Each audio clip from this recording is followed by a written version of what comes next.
Yeah, so we were a generative AI company from day one. We were taking fine-tuned GPT-2 embeddings from Hugging Face, and then GPT-3 in 2020, and then GPT-4 and GPT-4 Omni, and taking stock photos initially, and then using Stable Diffusion and Flux-based models. And Are you a scaling SaaS founder?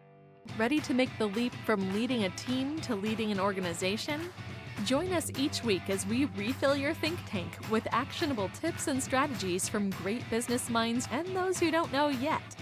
This is SaaS Fuel with your host, 5-time entrepreneur, SaaS founder, and globetrotting adventurer, Jeff Maines. Welcome back to the SaaS Fuel podcast, where I want to remind you that nothing screams cozy like wearing 6 layers, sitting in total darkness at 4 p.m., and trying to convince yourself that you love soup. I don't know about you, but I'm ready for summer already. Well, I'm your host, Jeff Maines. I help B2B SaaS founders like you grow from traction to scale.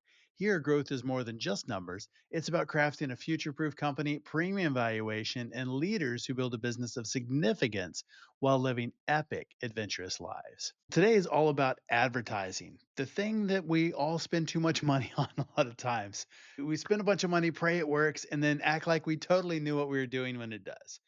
But a little plot twist, AI has crashed the party, and it's not just sipping the punch, it's rewriting the rules of the game. For SaaS leaders, this isn't a nice to know moment. It's a transform or get left behind moment. Generative AI isn't just spitting out quirky ad copy or designing shiny graphics. It's definitely doing that too, but it is doing more.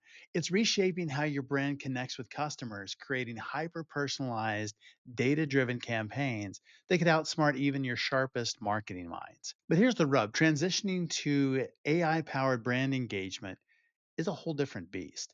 How do you adopt the tech without falling into the trap of feeling like a robot yourself? And more importantly, how do you turn this into a competitive advantage that keeps your competitors guessing? Stick around because today we're cutting through the hype and getting into the good stuff, real strategies, actionable insights, and the secrets to making AI work for you, not against you. So here's the question. Are you ready to trade your old advertising playbook for one written by the future? Our expert guest last Thursday was Mike Malloy, founder of Malloy Industries. We dove into why fractional executives are revolutionizing the way growth stage companies scale, from urgent business challenges to building lasting relationships with a 5x7 rule. Very cool stuff. Mike shared actionable strategies for CEOs looking to grow smarter, not harder. If scaling your sales engine is on your radar, this episode is a must listen. Our founder on Tuesday was John Gillum, founder of Originality.ai, who shared game changing strategies for thriving in a world where AI reality always beats quantity, especially today's saturated market. You can also put your content team to the test. If you want to future proof your content strategy, don't miss this episode. My guest today is Hikari Senju. He is a Harvard trained computer scientist turned serial entrepreneur who is revolutionizing marketing as the founder of Omneky, an AI powered platform transforming ad creativity at scale. With firsthand experience scaling startups and a deep understanding of AI's potential, Hikari delivers cutting edge insights on how to stay ahead in today's fast evolving digital landscape. Welcome someone who unveils the strategies every growth stage SaaS leader needs to know to harness AI for exponential impact. Hikari Senju. Hey, Hikari, welcome to SaaS Fuel. thanks for having me, Jeff. Really excited to be here. Well, your journey started out quick help and evolved into AI driven advertising. What are some of the experiences from your early startup prepared you for founding Omneky? Absolutely. Starting a company. So I started a company in college. I started two venture-backed companies in college at Harvard, and I studied computer science at Harvard, and in the education space. And so college students, I think, start one of three types of companies: dating apps, food delivery apps, and tutoring businesses. And there's some big names in dating. You can think of Snapchat and Facebook, and food delivery. You can think of some other big names like DoorDash and GoPuff. Like that. But for in education, there aren't very many names because there isn't a whole ton of money necessarily in education. So I was very unlucky to have chose be the nerdy one and have chosen I wasn't cool enough to pick the dating or the food delivery ones, and so I chose the kind of tutoring route. And then but I really cut my teeth. I really cut my teeth there for as an entrepreneur in education. And the most profitable companies in education are these for-profit universities. So one can imagine the competitive nature of starting a startup in edtech, that the ways you make money there are just very real, and you're really fighting for every dollar. And that was a good kind of, for me, a crash course into entrepreneurship. I also learned a lot about marketing and growth, trying to bootstrap that business. We were raised a little bit of funding from and got some grants from Harvard and MIT and some venture capitalists, but predominantly bootstrapped. And so just being very efficient in terms of growth hacking. And then ultimately, the company was acquired by another company in the Bay Area, Yep.com, where I became the head of growth. And it was there running marketing and running advertising, combined with my background in AI. I'm an engineer by training. So I studied computer science and AI at Harvard. I saw this opportunity to solve this really hard challenge and problem for marketers, which is creating effective content at scale. And so what Omneky does, and the idea was, let's use AI to analyze performance of creative based on all the data that's available to advertisers, and then just use that data to autonomously generate and optimize creative content. And that was, got us started back in 2018. We're the first mover in generative AI advertising, and really been to the races since. That's awesome. 2018 is really early for any kind of generative AI. Was that something that you've seen other people do or other companies, or was it really early and it has evolved since then? Yeah, so we were a generative AI company from day one. We were Yeah. taking fine-tuned GPT-2 embeddings from Hugging Face, and then GPT-3 and then GPT-4 and GPT-4 Omni, and taking stock photos initially, and then using Stable Diffusion and Flux-based models. And yeah, the thesis was always, let's build the workflow first, and let's slot in the state-of-the-art models as the technology advances. And so we had an analytics tool. Our first product was actually an analytics tool. And in fact, if you look at some of our early press releases, or like on Forbes, for example, we were written about it in 2020, there's a heavy focus on the analytics component. And so the idea, because at that time, generations still very early, not necessarily that great, but we could still deliver good insights for customers. And the thesis is always building this end-to-end workflow platform that automates the scaling of effective creative content, but building that workflow first and then slotting in the state-of-the-art models as they advance, and then ultimately that results in performance improvements for our customers. And so that was been the strategy from day one. So we had this thesis, we had this platform, and it's been working for us up to this point. And I think we'll continue to now with AI agents and some of the recent developments happening in this space today. That's really cool. At what point did you realize that there was something big with generative AI and advertising? Yeah, I realized how there was something big in generative AI back when I was in college, how back in almost a decade ago in 2014, 2015. Wow. Yeah, because I was taking these AI courses at MIT and seeing some of the early generative models and seeing some of the early generative artwork actually. And that got me very excited because my dad's a painter. And so Okay. the idea of an AI being creative and generating art, I found completely mind blowing. And my dad makes some money on the side making advertisements and drawing advertisements. And so immediately saw that connection between creativity and generating creativity and art, generative art, and advertising. Some of the biggest artists are famous for their advertisements. Andy Warhol, that's his iconic prints are Campbell soup ads and things like this. And so Yeah, art and advertising has always been very linked with each other. And so yeah, when I saw the early generative artwork in back when I was in college, immediately saw the implication of that in advertising just because I saw my dad making ads as an artist to make some money and saw how these industries are very intertwined. that's really cool. Was there like an inflection point? You started really early on, and then was there a point where you went, now this is really marketable and you really saw it take off at that Yeah, point? I think that's the launch of GPT-3. And then Okay. that was really when you had first scalable product that hits like some element of product market fit there when it comes to generative AI. And so yeah, GPT-3, then soon after that you have ChatGPT that raises the awareness. Yeah, ChatGPT is really a consumer version of GPT-3. So OpenAI had released Yeah, the kind of model behind ChatGPT to a bunch of developers first. One of us was we were one of the first people to have access to GPT-3. We were on their beta developer alpha program, and so we're playing around with that's cool. GPT-3, and using that to improve our generative ads. And then they released ChatGPT, and that raises obviously the awareness of generative AI in general, and that then helps us raise more awareness for our business. And yeah, I would say there was an inflection point in GPT-3, and then ChatGPT on a from a technological perspective. I would say there's maybe I think also, I think, the attention is all you need, which is the seminal paper on transformers comes out in 2017. And so that I think was a big moment for us as well in terms of the actual technology powering this. Mm. And then GPT-1 actually comes out in 2018. And so that was the very first version of a transformer architecture powered large language model, foundation model, comes out in 2018.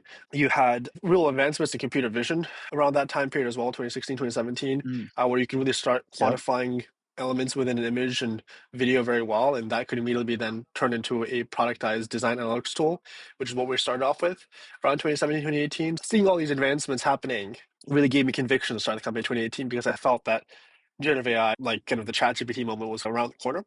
And a couple of years early, definitely the first couple of years was very lean, but thankfully I had Yeah. developed a taste of that entrepreneurial lean lifestyle from my previous company, and so I was prepared for it. And then yeah, and then better to be too early than too late. Yeah. How has the competitive landscape evolved over the last couple of years, and what kind of major shifts have impacted Omneky? Yeah, for sure. The competitive landscape has changed because now this use case is a bit more clear, and then there's therefore more competitors. Also, the underlying technology regarding using generative AI to create images or videos, available to developers, and so they can build competing applications.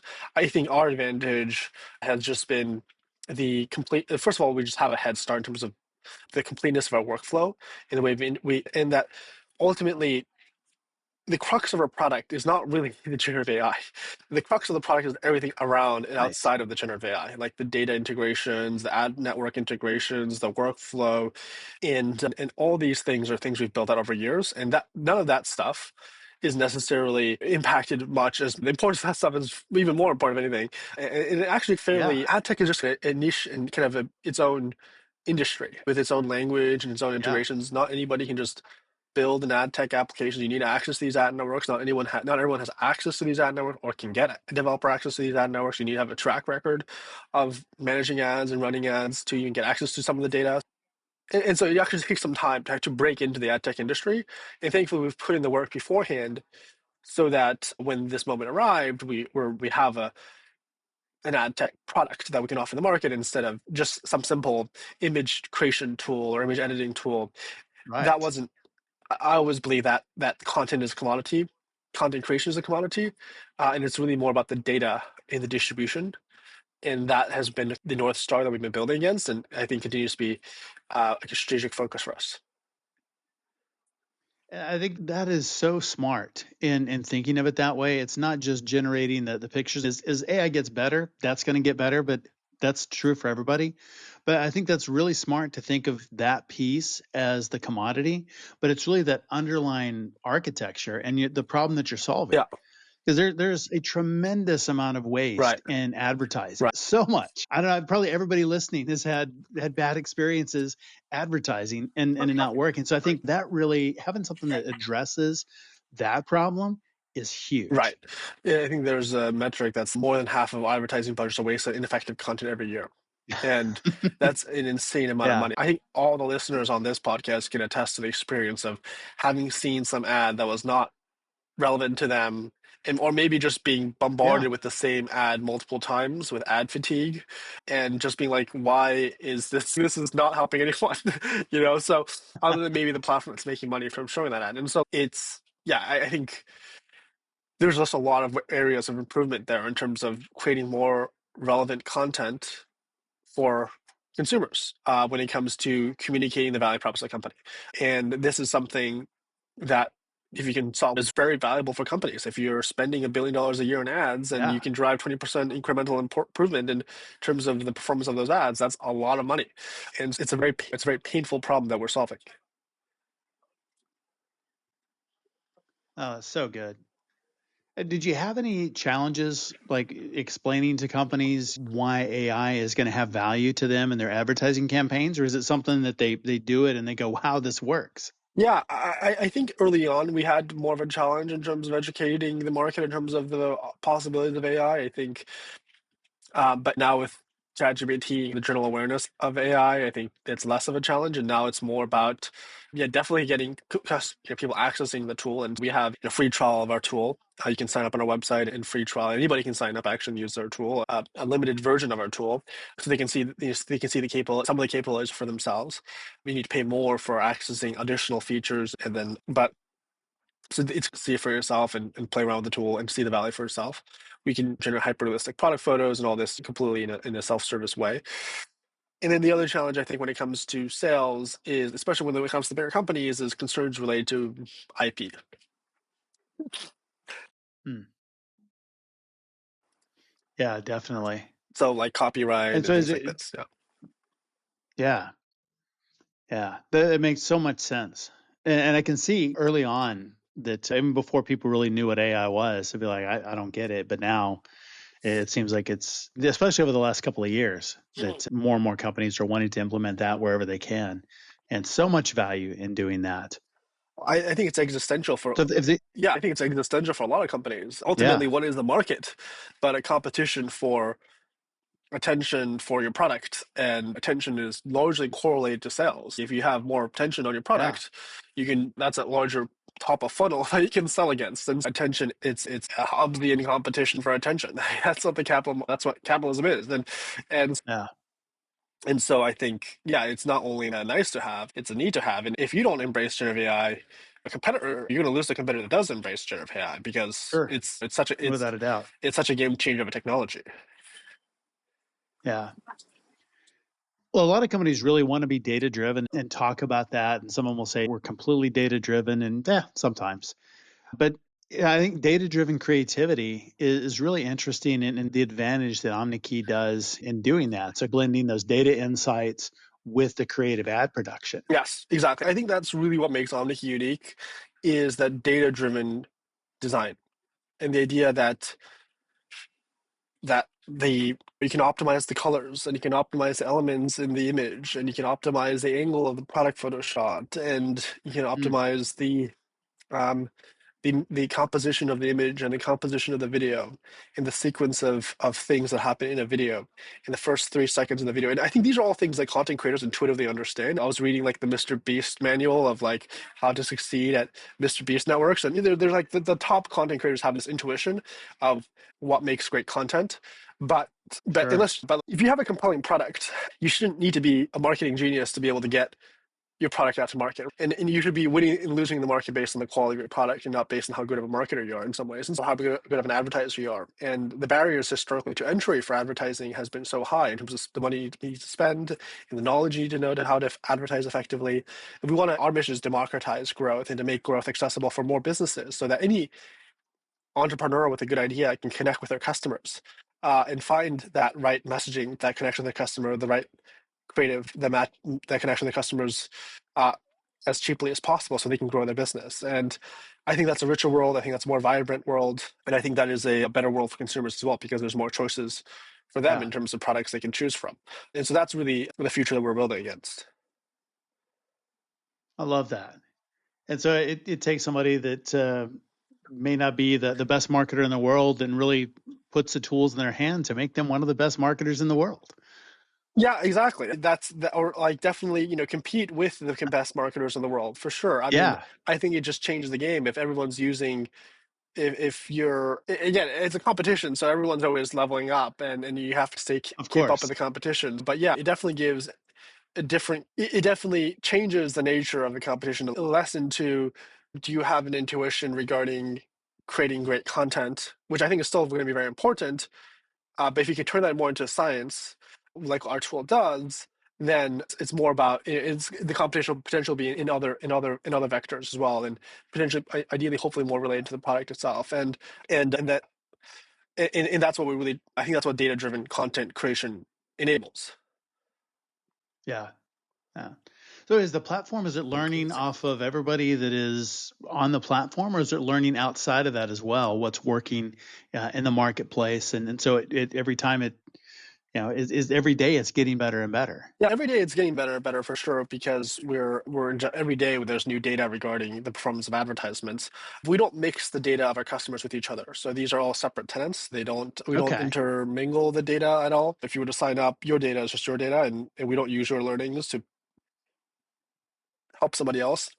But we also scrape competitors. We have a agent bot that goes and scrapes competitors and researches, and then we also augment data from other data sources as well. So yeah, we're constantly learning, and we're a very data hungry That's company. great. I like that. What have you found to be one of the most important qualities for building and leading a successful team? This is a high growth, AI focused startup, all kinds of moving parts. Technology is moving fast. Yeah, how do you build and lead that team? Yeah. Yeah, it's definitely a skill that I've learned more as and even still today, I think I'll always be learning how to be an effective manager, an effective leader, an effective Sure. CEO, especially as also I think the type of leadership that's required when you're running a two-person company to an eight-person company to a 40-person company to 100 to 10,000 is a different kind of company. And so in different kinds of communication Yes. styles and different kinds of leadership styles and management styles and working relationships and different types of team composition as well.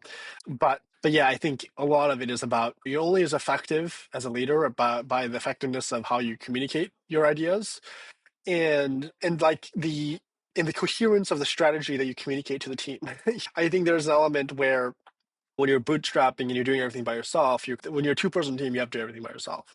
You're doing marketing, you're doing sales, you're doing product development, you're doing engineering, Yep. you're doing fundraising. It's all you're running around and doing everything. And then as you hire a team of the best people to build the best product for your customers, then you have to delegate more, and you can't really micromanage either to the extent that like you need to Yeah. definitely be very aware of what everyone's doing. Like ideally, hopefully more aware in some ways. You definitely should have a complete visibility of what's going on and have complete information. And you need to constantly be going and seeking information from your team and from others in terms of what's the state of your company. But it's also not effective to step in and do someone's job either, because then you're not doing your Yeah. job.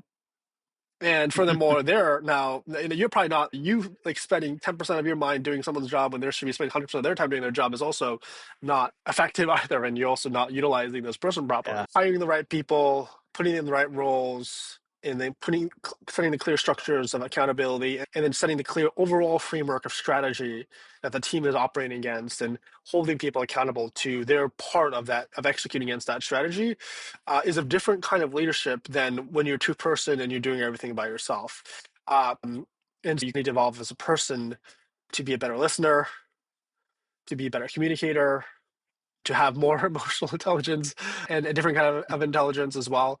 And it's just a very different stage of company than just can you build an MVP and get it out to market and get some traction for it. Yeah. Yeah. What have been some of the biggest challenges in building Omneky? Ready to future proof your company and scale to new heights? Dive into the ultimate resource designed just for SaaS founders and C suite executives. Champion Leadership Group gives you an unfair advantage in scaling up revenue and outwitting competitors. Imagine solving your biggest scaling headaches and hitting 5, 10, 20 million ARR and beyond with ease. We take away the guesswork and the grunt work and replace it with framework by supporting you with our on demand fractional C suite team, a powerful operating system built into software, and a thriving community of fellow scaling SaaS founders. That's how we make it happen. If you're stuck at your current revenue level, this is your ticket out. Feel like your company is the world's best kept secret? We amplify your success. And hey, if you're already crushing it, but too busy to breathe, we got your back. We'll free up 20% of your time in the first month. Now is the time to upgrade from traction to scale. If you're ready to work smarter and not just grind harder, schedule a 10-minute growth brainstorm. Completely free, not a sales call. You can't buy anything on there. And we will pinpoint the number one thing blocking revenue. Visit championleadership.com. That's where leaders evolve and companies transform. It's going to always be hiring in people because ultimately every problem is in some ways a people problem because Hmm, if you have the right people, then you can probably, because at the end of the day, yeah, there are things outside of your control, right? Also, I think there's things outside of your right. control, and Yep. there's nothing you can really do about the things outside of your control. The things that you can control are the things that your people do, your company does, what you do as a company. And that is completely a function of the people on your team and the strategy and plan that you've laid out to execute against a certain opportunity that you see. And communication with your team, coordinating with your team, having other team members coordinate with each other well, and develop a good working relationship. This is why I believe in the importance of being in person, having an office. I am currently speaking from our office in Sunnyvale, where we have a team, and then also hiring the right people and creating the right culture of excellence and accountability. I think is also important. And so these are very like kind of soft skills, but like the Yeah. most, but like literally it is some of the hardest things I think to do as well. It's and yeah, you have to get that right, and then hopefully you have the right strategy and you operating against the right market opportunity in all this, and that's and your idea is a good idea, and the the market's a good market, and all this has to work out. But assuming that all that is good, like you still need to get a winning team in place and build that team Yeah. and that building that company, building that organization of people who can execute like that is at every stage is not a trivial thing. Right. Yeah, some people do look at it as that's the soft stuff. But I think if we focus on that soft stuff, like we do the hard stuff, that's really where success happens. And if we don't, if we neglect that, then we end up burning through a lot of people, burning through a lot of time and struggle. But you're right. A lot of those are people problems, and we fix those. We fix those with people, with talent, getting the right people in the right places, and motivated the right way. Magic happens. Yeah, it's about the right people and the right culture, and just and yeah, and these soft skills. It's I think yeah, the importance of that cannot be understated. I think there's a lot reason why a lot, and I'm a big reader of business books, and yeah, clearly you have to have a great technology. You have to have built Sure. novel technology, novel products that are differentiating the market that solve a problem in a substantially better way than the incumbents. And you have to do great marketing of the product. And you have to have good relationships with investors to keep your company financed and alive, and you have to do all that stuff too. A lot of these are derivatives of having the winning team in place, leading them Yeah. in the proper way. Yeah. So do you have a favorite business book? Do you read a lot of different ones, or do you have certain ones that you go back to multiple times, or how does that work for you? The business book that I've been thinking about recently, I really Amp It Up by Frank Slipman, who's the was the CEO of Snowflake, and just creating this Hmm. culture of intensity and constantly ratcheting up the gear that the company's operating in. I think is a testament as to why he is under him the company became so big and in a tough space. And yeah, I think Yeah. that's a book I really like. I like reading business biographies, and so there's a whole set of books there. But yeah, I think the Amp It Up is a good manual. I think Elon Gill's High Growth Handbook is also a great book when it comes to startups and Yeah. creating a culture of excellence and growth. Yeah, those are two great books. Excellent. Excellent. Did you find there's a pretty steep learning curve in transitioning from, you did a couple of them while you're in college, but even after that, just the founder's learning curve? And then, does it get steep at some point? Did you have the experience where things are going pretty well and then you just hit a wall and this learning curve is really steep and you get to the next level and there's that next level of growth and then that next learning curve? Yeah, I think in some ways it's always going to be steep, right? Because you're always pushing yourself to the limit. And so it's if you're a competitive athlete, does the game ever get easier? No. Is LeBron James working any bit less hard than he was when he was in high school? Probably not. You can probably ask him, has the game gone easier for you? And he'd probably say the game is as hard. You're just executing at a different level. And I think Yeah. the reward for doing good work is even more work and potentially ideally work with more value and more at stake and more impact. And so yeah, I think you're always pushing yourself to grow and develop as a person, and you know also mold yourself to being the best tool to for that given situation and for that given environment. I mean, I think the best entrepreneurs are like that. They're very flexible and they can adapt to their environment. And I think I'm not sure if this is like a Charles Darwin quote, but it's not the survival of the fittest, it's survival of those that can best adapt. That's what evolution's about. And Mm. we've been through several different environments founded in 2018, and so we've been through several cycles now. I've seen many competitors come and go. You mentioned competition. We've seen several waves Yep. of these companies come and go, and we're still around, and we still continue to be around, and continue to not only be around but thrive. So yeah, does it ever get easier? No. And is there? I don't know. I think it's always you're always pushing yourself to the limit to grow as a person, and I think there are probably effective and ineffective ways of going about that. And I think that's something you learn and something I've learned in terms of effective ways of pushing myself and ineffective ways of pushing myself as well. I've learned to be a more effective leader and effective manager of teams and effective CEO. But yeah, it's always, you're always learning and always growing, hopefully. Yeah. Yeah. So looking back, were there any pivotal moments in Omniky's journey where you had to make tough strategic decisions, and how did you approach it? Yeah, I think it's interesting because the strategy has always been build this workflow and then kind of slot in the best state-of-the-art models as they advance and make this tool accessible to more and more people as technology advances as well. So maybe you start initially with a handful of enterprises or mid-sized companies, and you move down market or make your product more accessible. And we've released a self-serve product recently that anybody can sign up for, and you're competing more in that area from largely more of a mid-market enterprisey play.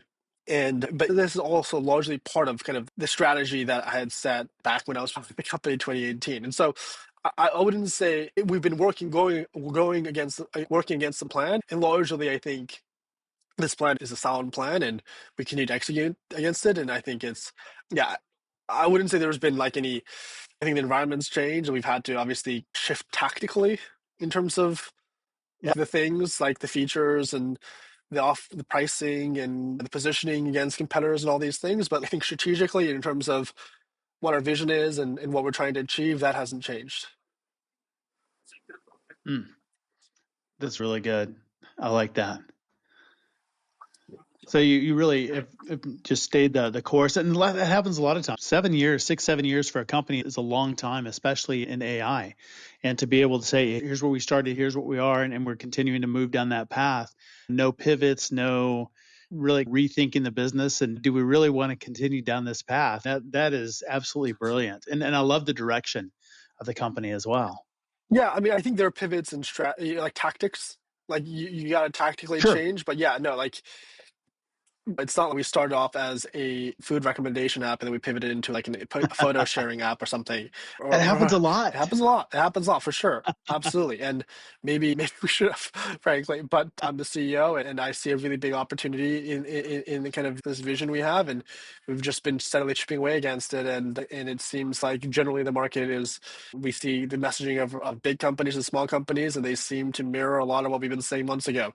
And so I think we're largely I think we are very influential players in the ad tech content generation, generative AI space, just being in the heart of Silicon Valley and San Francisco Bay Area. And a lot of our ideas and products we ship not only impact our customers, but also the industry more broadly as Sure. people can copy us or get to the same place we are a couple months later. And yeah, I don't, yeah.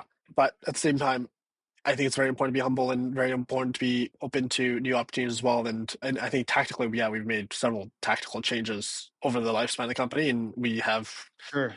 this year, and we will continue to make tactical adjustments to our strategy.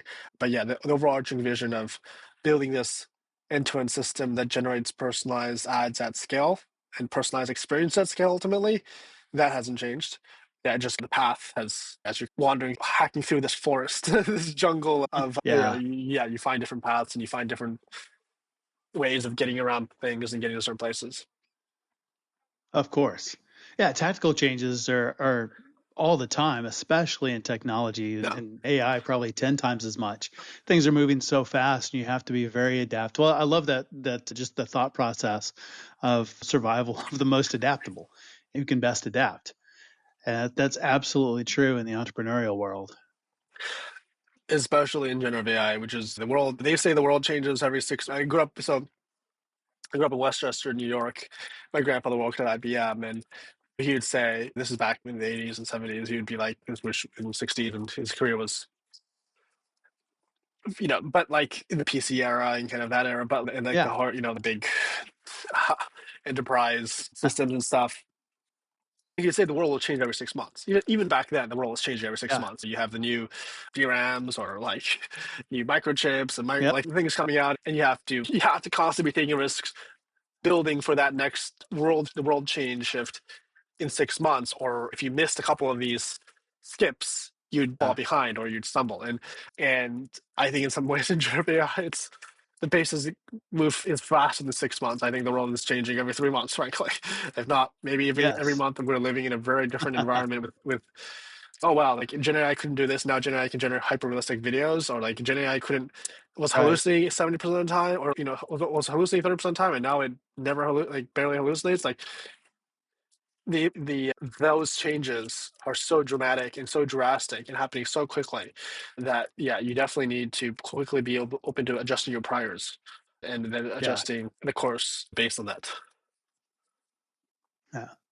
So in a creative industry like advertising, how do you make sure that the AI generated content still feels human and resonates with people emotionally? Yeah, there's that great meme with Will Smith, and it's robots can't do this. It's can you do that?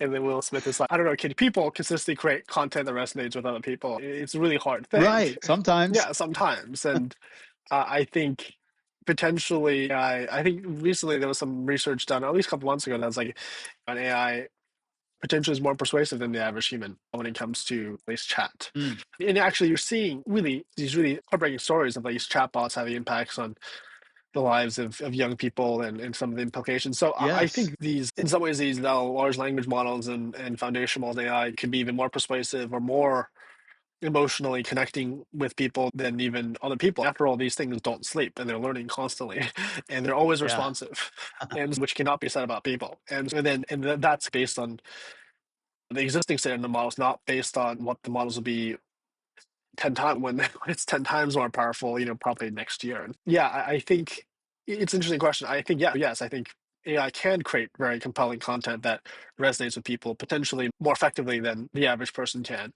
And potentially very soon better than anybody but the top people in the space.